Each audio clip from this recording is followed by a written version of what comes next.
नमस्कार, मैं नियाज खान और आप देख रहे हैं एनएमएफ न्यूज। वसुदेव कुटुंबकम यानी पूरी धरती ही परिवार है। ऐसी सोच रखने वाले हिंदुस्तान को भले ही विदेशी आक्रांताओं से लेकर अंग्रेजों तक ने लूटने में कोई कोर कसर नहीं छोड़ी हो, मगर इसके बावजूद वसुदेव कुटुंबकम की अवधारणा पर चलने वाला हिंदुस्तान हमेशा मदद के लिए हाथ आगे बढ़ाता रहा है।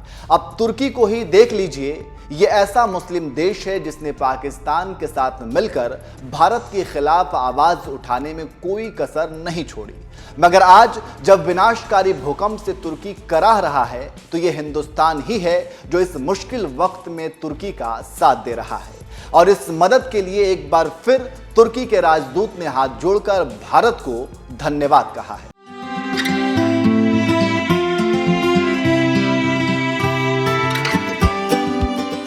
पाकिस्तान और चीन के बाद किसी देश को हिंदुस्तान का सबसे बड़ा दुश्मन माना जाता है तो वो है तुर्की, जिसने कश्मीर से अनुच्छेद 370 हटाए जाने के बाद बौखलाए पाकिस्तान का खूब साथ दिया था। यहाँ तक कि भारत ने जब उसे गेहूं भेजा था तो सड़ा हुआ गेहूं बताकर उसने लौटा दिया था। और आज जब भीषण भूकंप की वजह से तुर्की करहा रहा है, तो इस मुश्किल वक्त में इसी हिंदुस्तान का खाना तुर्की को खाना पड़ रहा है, क्योंकि इस बुरे वक्त में तुर्की का साथ अगर कोई दे रहा है तो वो पाकिस्तान नहीं है बल्कि भारत है। और अब तक भारत से मदद की कई खेप तुर्की भेजी जा चुकी हैं। रविवार को भी मदद की एक खेप तुर्की भेजी गई, जिसकी एक तस्वीर पोस्ट करते हुए भारत में तुर्की के राजदूत फिरात सुनेल ने लिखा, भारत के लोगों की ओर से आपातकालीन मदद का एक और जत्था तुर्की पहुंच रहा है और तुर्की एयरलाइंस इंडिया फ्री में भूकंप प्रभावित इलाके में मदद पहुंचा रहा है। इस ट्वीट के साथ राजदूत फिरात सुनेल ने दिल वाला इमोजी भी लगाया है। इसी बात से आप समझ सकते हैं कि भारत से मिल रही मदद के लिए तुर्की के लोग किस तरह से आभार जता रहे हैं। इस ट्वीट के बाद फिरात सुनेल ने एक और ट्वीट किया और लिखा, थैंक यू इंडिया। हर तंबू, हर कंबल या स्लीपिंग बैग सैकड़ों हजारों भूकंप पीड़ितों के लिए अत्यंत महत्वपूर्ण है। कश्मीर पर तुर्की पाकिस्तान के खिलाफ मिलकर साजिश रचता रहता है। संयुक्त राष्ट्र में कश्मीर पर आए प्रस्तावों पर तुर्की पाकिस्तान का समर्थन करता रहा है।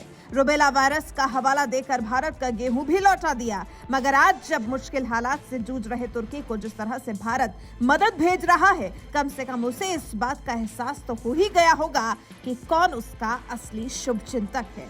ऑपरेशन दोस्त मिशन के तहत मदद भेज रहे भारत की आज तुर्की के लोग भी खूब तारीफ कर रहे हैं और कह रहे हैं, भारत हमारा दोस्त ही नहीं, भाई और बहन भी है।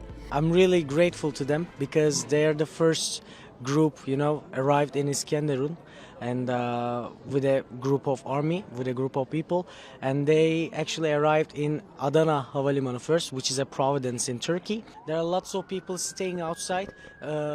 We help the people who survived from the disaster, and also we help other people who are living outside because they got cold, and also we have infection problems started here. People cannot take shower, we don't have water here, but thanks to our brothers, our friends, our lovely nation, let's say, we help a lot of people. All the sicknesses, all like fractures, a cold, even survivors of disaster, earthquake survivors, we help them all. I had only one friend from India. I didn't know much people from there, but it was the first time that I met group of people from there, and now I cannot explain my feelings. Like, I hope that it won't again, and they will visit us in another matter, like for visiting, for fun.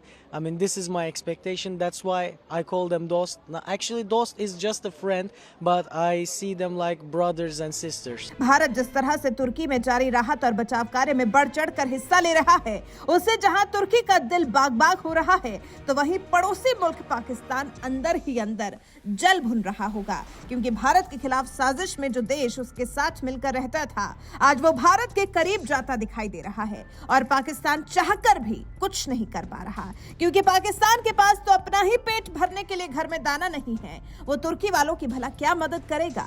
कंगाली से जूझ रहे पाकिस्तान के पास अपने करीबी दोस्त तुर्की को देने के लिए कुछ भी नहीं है। तो वहीं भारत मदद पर मदद भेज रहा है और इस मदद के जरिए कूटनीतिक तौर पर एक तीर से कई निशाने भी साध रहा है। बहरहाल, जिस तरह से मोदी सरकार भारत विरोधी रहे तुर्की की भी खुलकर मदद कर रही है, इस पर आपका क्या कुछ कहना है? अपनी राय हमें कमेंट कर जरूर बताएं।